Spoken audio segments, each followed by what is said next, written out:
My name is Monique Joseph, and I am a program director here in the Office of Community Engagement at the University of Houston.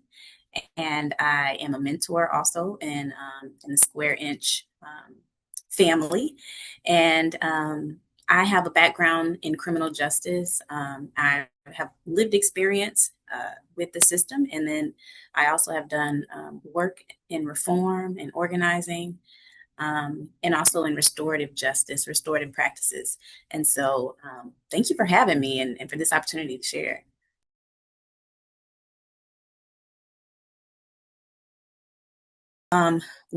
So years ago, I used to work in Houston Methodist Hospital, and I thought I'd be a phlebotomist for the rest of my life. But unfortunately, Harris County criminal justice system came in contact with my family, and my ex-husband was wrongfully convicted to 45 years. He's still in there now.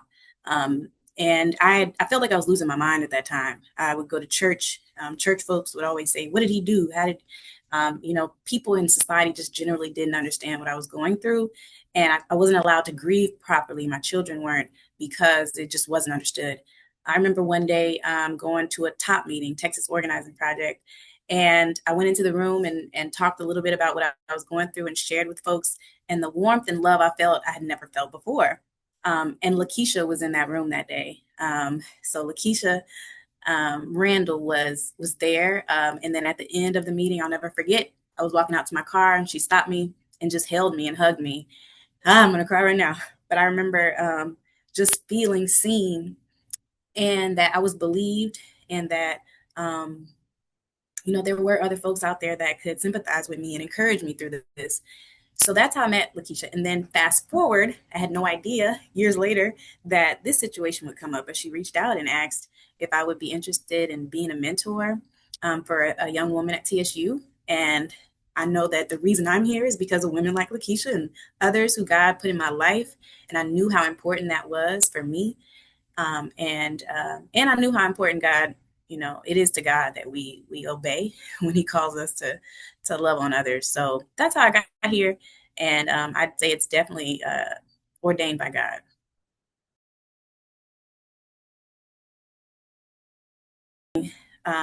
She's kind of quiet, and I think that's normal for a lot of. She's a freshman too, so it's normal for a child really to have a full engaged conversation with someone who's an adult. And so it takes time, I think, for us to build that trust and understanding, just like it would with any relationship. But it was a rough start at first, just trying to first of all match our schedules together and get time to meet and talk, and then also find things that we would both enjoy together. So if it's lunch, we're at. If it's breakfast and coffee, do you even like coffee? So really just taking time to get to know each other, I think, has been really, really critical. And also, I think a big thing for me has been not assuming that I know what she needs, and I know how to. I already come to the table with everything, and because it's not the case. I feel like the way we support each other is not one that you would read in a typical mentoring book. It's a lot more of, you know kind of friendship more than it is mentoring and partnership. And I love that about the relationship we're building, is that it is something that really can be sustained beyond this program. So yeah.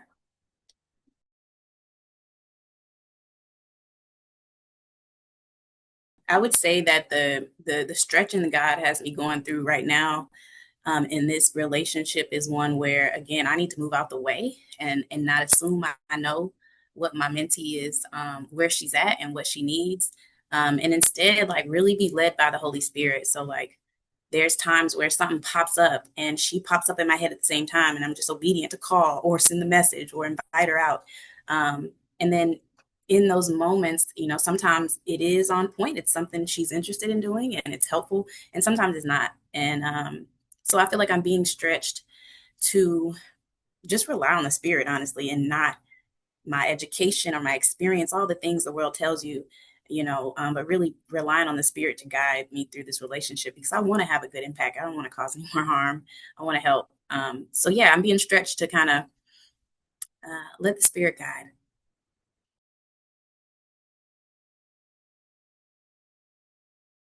I met my mentee's mother. And I'd say that she's been really, really helpful in understanding her child. And I connected with her mother on the first day we met, and I got her number. And so I'm able to kind of, reach out to mom and see, hey, mom, how are things going from your perspective? How are you doing having your baby gone first year of college? And so I think that that connection really with the family unit has been really cool and insightful, and gaining a better understanding of how to connect with my mentee. And I think with Lakeisha, I've learned through living, through seeing her live. Um, and when I do reach out, she's there 100%, and I just want to do the same for her. Yeah, I think we often talk about, like, getting uncomfortable in situations, how important it is. Um, but I'd say that, yeah, this is one area that I hope to grow in more, is just stepping out and really meeting my mentee where she is. Like, it takes a lot of effort. It takes a lot of energy to do those things, especially considering I have older kids. I have a 17-year-old, a 15-year-old, and a 12-year-old, and I'm trying to understand their personalities and build relationships with them. And it takes a lot of discomfort. But that discomfort is where the growth comes. And so I'm trying to do the same with this relationship, is that, you know, um, we may be, years apart in age, but the spirit connects us and guides us.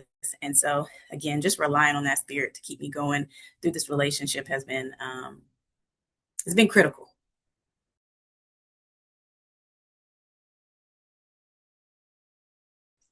Yeah, yeah. So growing up, I was a part of a group called Student Venture, and they came on campus and gave us burgers, McDonald's burgers, and we had Bible study after school. Students who didn't have a ride or whatever, or even, those who did, we'd stay after and get these burgers. And often at first, it was just really about the food, eating, having something to eat, and not be stranded at home till your mom got home. But eventually, those relationships in those rooms really formed, and I met Christ through a lady named Madeline. Madeline was an older white woman who came to our school, and everybody, kind of looked at me weird because I was friends with this older white woman. But I remember she took me to buy my homecoming dress. She just loved on me. She taught me to really stand independently on God and the Spirit and who He made me. A lot of things that I think helped develop the woman I am today. Um, and I really believe, even to this day, that Madeline is an angel.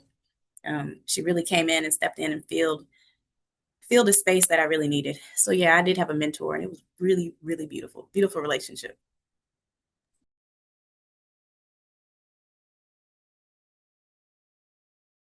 My word of wisdom would be is hold on and stay close to those people that keep you rooted and grounded. There will be times where, again, the devil tries to sneak in and place different folks in your life to distract you and lead you down different paths. But when you have those foundational people that you can turn to and have, are solid, I think it makes all the difference. If once we move away from those relationships, and you're an adult, it makes it extremely hard to get support and help when you start going through things, because you've ruined that relationship. And I think that's one thing. There's friendships I had.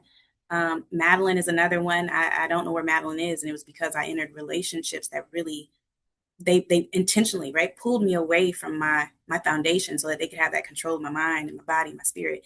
And so I would just encourage my mentee to keep those people in your life. Make sure you make time and space for those important people, because um, yeah, we need each other.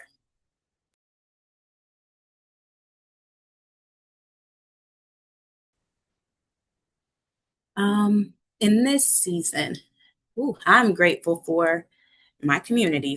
I'm grateful as a parent right now. It's hard. It is difficult. When your kids are babies, you're like, oh my gosh, this diaper, and they won't stay asleep, and it's these different potty training, and you're like, oh, when they get older, things will just be so much easier. And it's not true. It's not true. And as I grow older and talk to people who are older than me, they're like, no, my kids are 55, and I'm still, there's still parenting concerns. And so I'm just really grateful in this moment that I have different places to turn for wisdom and support with my children and with my life, my personal issues. I have a network of support, and I'm really thankful for community. I don't know where I'd be without the people that um, obey the spirit when it's time and when I reach out for support. And so I'm really, really grateful for my family and the network of people that help support my children and keep us on a healthy journey. My church. Yeah.